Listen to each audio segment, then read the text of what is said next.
श्रियकान्ताय कल्याणनिधये निधयेतिनाम् श्रीवेङ्कटनिवासाय श्रीनिवासाय मङ्गलम्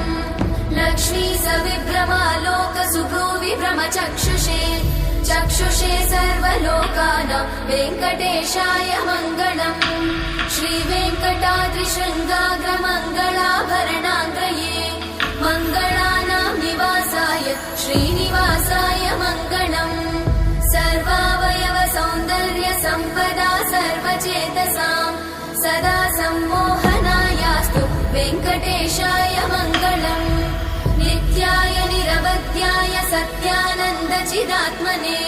सर्वान्तरात्मने श्रीमद् वेङ्कटेशाय मङ्गलम् स्वतः सर्वविदे सर्वशक्तये सर्वशेषिने